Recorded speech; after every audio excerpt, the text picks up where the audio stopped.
Not the ending we was looking for, to say the very least. But hey, guess what? Wasn't supposed to happen. Bengals weren't supposed to finish outside of last in the division, according to most people this year. And this team found a way to make the Super Bowl, found a way to make a heck of a game out of it. And for that, you still gotta, personally at least, you gotta be really appreciative and happy to see what the Bengals did do this season. Of course, you seen this game and it really didn't feel like they could win it. You know, going into halftime down 3, it felt like that. Here we go. Bengals in firm control. Get that touchdown right off the gate in the third quarter. Pressures on the Chargers. Rams. All the Bengals need to do is punch the football in the end zone a second time. The defense keeps making big stands. Get that 2-possession lead, and all of a sudden the floodgates can start to open and the Bengals can walk away Super Bowl champions. But it doesn't happen. This is an interesting game to me. I thought a couple things stood out. It was one of those games where it just didn't feel completely Bengals-esque, if you will. I mean, first of all, Tyler Boyd dropped his first pass of the season. That's not very Bengals-esque. That cost him a first down late in the fourth there. Things could have been different. What really stood out to me, though, was we've seen them start to get really aggressive late in the year. They started to play a more aggressive style, which you wanted to see them do, and the game started the same way it ended. First down, big pass play, 2nd and 1. What happened in 2nd and 1? They tried to run the football. What happened in 2nd and 1? They tried the 3rd and 1. They tried to run the football. Essentially, they tried to run the football in that 2nd and 1. Bro just threw the football away on some deep long shot there. It was a throwaway play. Not really the same because they obviously tried to run the football on 2nd down. But they'd end up 4th and 1. They wouldn't pick it up. Point being, you got to the Super Bowl on the back of your franchise quarterback, and they kind of got away from that in those 2 instances there. Throughout the game, though, I thought it was a pretty balanced game. And when you look at the way the Bengals played, those 2 particular drives stand out. But to go out there and try to really establish the run game, that was clearly the right answer here, because I tell you what, we just about seen another gruesome injury out of Joe Burrow in that one where he got sacked. They was clobbering this guy in the second half, couldn't contain that LA Rams defense, which most teams can't. So to be able to establish a run game and try to keep Burrow upright, and that was a good game plan if it worked. Don't get me wrong there, I did like that. But what I didn't really like, though, was 2-minute warning. It felt like the Bengals were playing super conservative. And that felt like the first time all year, honestly, where it felt like the Bengals went into a 2-minute drill and they played conservative. Now, it was a passive-aggressive type conservative, and they were still trying to move the football, but you could just tell there was no hurry to the huddle. There was no rush to go out there and move the football down the field. It just didn't happen. And it's a big deal because you got a chance to score there, and you got a chance to double up in the second quarter or second half, in which case they would have done if they, still would have got that touchdown in the third quarter. So that was kind of different to see out of the Bengals. They didn't have that. They felt like they played a little bit more conservative there. I don't want to say they played outright conservative because Taylor did go straight out the gate, going for it on 4th down. Did it a couple times this game. You gotta love this man's confidence back there as coach. They didn't pick up the first time, but they went for it a second time later in the game, picked it up.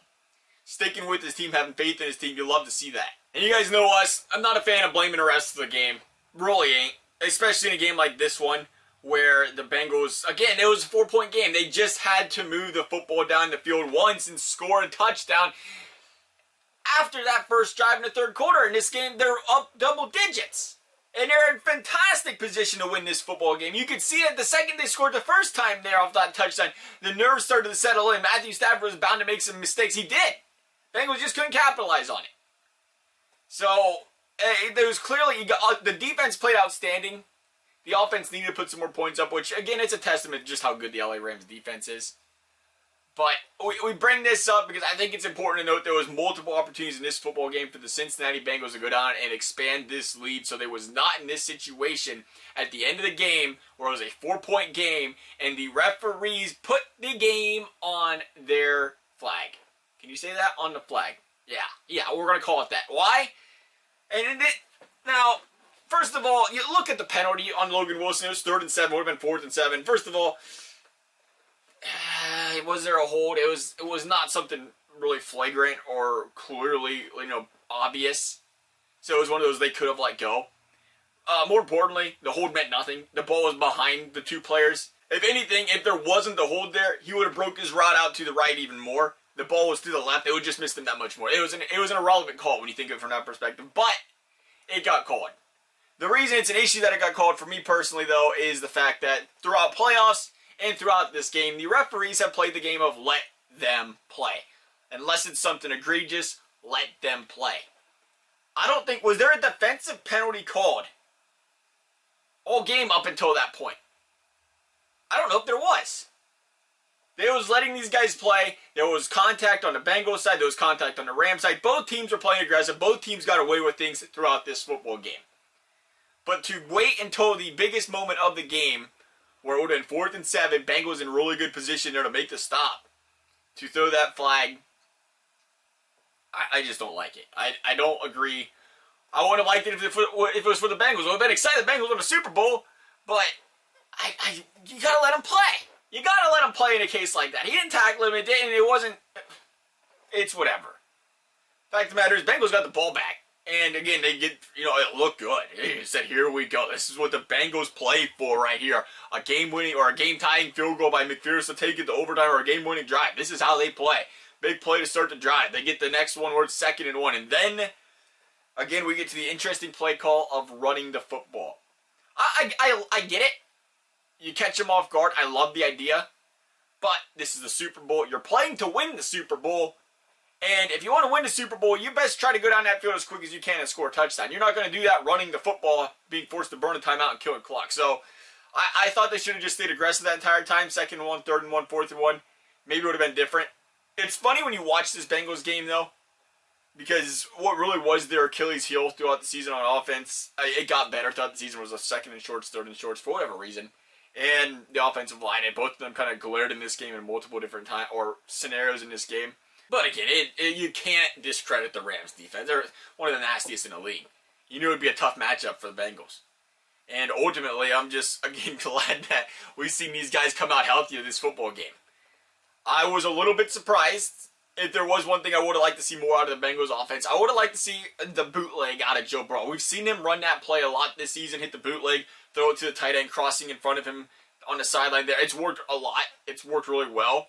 And more importantly, it just allows him to get away from Aaron Donald. You can't get away from Aaron Donald when you're in the pocket because the man is right down the middle coming at your face. You don't get a lot of chances to maneuver around the pocket because he's just, again, coming right at you and they're closing in on the sides. He could have ran out there, got the little bootleg going, maybe threw the pass, or he only needed a yard in that case, picked it up with his legs. But you kind of lose that ability when you're playing against the best defensive player in the league when he's standing directly in front of you. I would like to see that a little bit more, but I mean, overall, again, I would like to see Evan McPherson break that field goal record, by the way. I was really looking forward to that one. That guy is just rookie. He's something else. He is something else. The Bengals got themselves a winner now, and you never think kickers are so important. But I tell you what, if it wasn't for Evan McPherson being on his football team, there was no chance the Bengals would be where they was this season. So props to this guy right there, man. He was an absolute killer this year. He really was. Again, thought the defense played really well in this game. And it's just a team. I'm not obviously upset they lost. I'm not, though. Yeah, you look at the future of this team, it is still super bright. And we're starting to see the franchise quarterback, face of the league type of effect too kind of happening here, where players want to play for this team because they have Joe Burrow as their quarterback.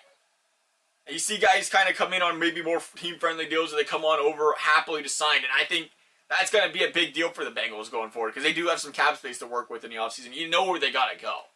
They got to work on that offensive line.